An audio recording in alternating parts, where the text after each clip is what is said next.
Tennessee. Thank you, Madam President. I have 12 requests for committees to meet during today's session of the Senate. They have the approval of the majority and minority leaders. Duly noted. Madam President, United States Senator Tim Scott, who is an African-American Republican from South Carolina, once told our Bible study that police in his hometown stopped him several times for being a, quote, black man in the wrong place, even though at the time he was serving as chairman of the Charleston City Council. During these last few days, I've been thinking a lot about what Tim Scott told us. And I wondered how many white Americans know that things like that happen. White Americans like me. And I wondered how I would feel if I were stopped for being a white man in the wrong place in my hometown, especially if most of the people in the town were black. Would I feel hurt, scared, disillusioned, angry, weary, disappointed, intimidated? Probably all of those things. One result of George Floyd's killing is that black Americans are telling more stories like Tim Scott's. A professor of religious studies in Nashville wrote in the Tennessean that he carries a licensed firearm with him when he goes for a run. A columnist remembers that as a 6-year-old, a white woman outside a Dallas gas station restroom said to him, "Now, you don't belong here."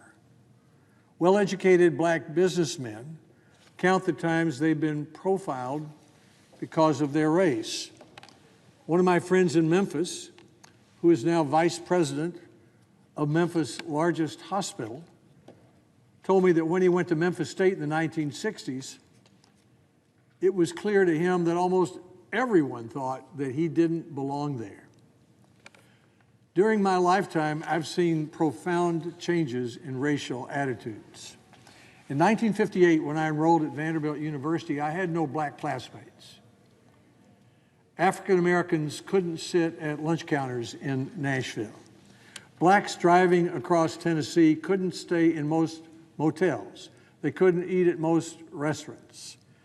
They couldn't ride at the front of most public buses. Then, in 1962, in the spring, the Vanderbilt University Board of Trusts changed its policy and admitted black undergraduate students.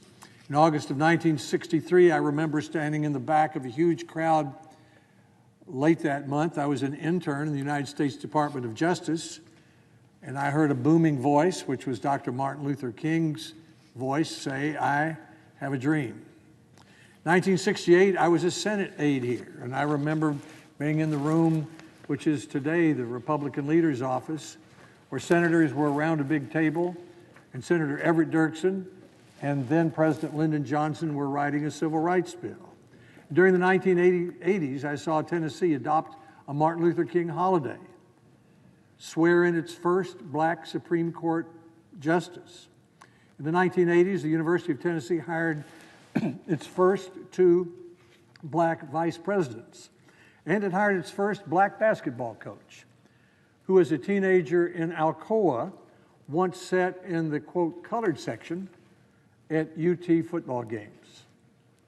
I saw the Voting Rights Act help to elect thousands of African-American public officials, including President Barack Obama and Senator Tim Scott.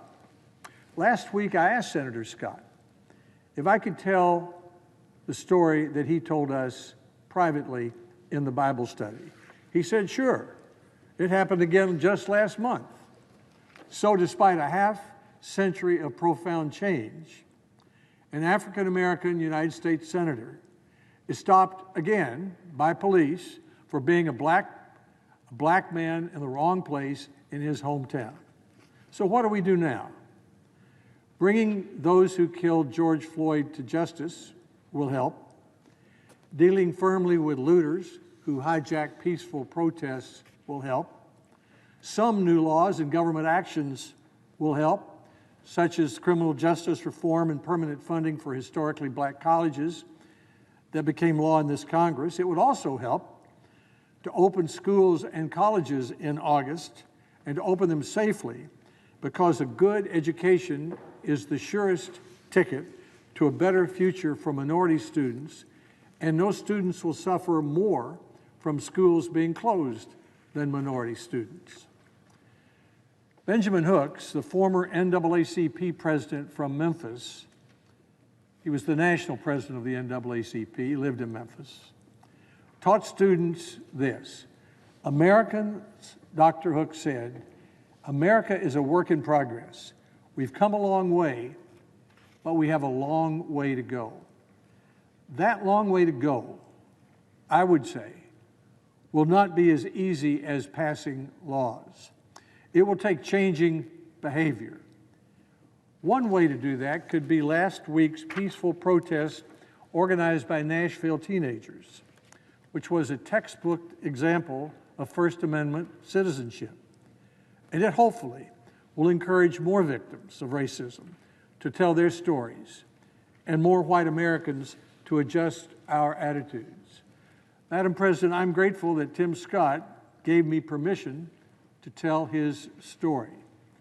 And perhaps a good first step to changing attitudes toward racial discrimination would be for each of us who are white to ask ourselves this question: how would I feel if police in my hometown repeatedly stopped me for being a white man or a white woman in the wrong place, especially if most of the other people in the town were black? I thank the President. I yield the floor.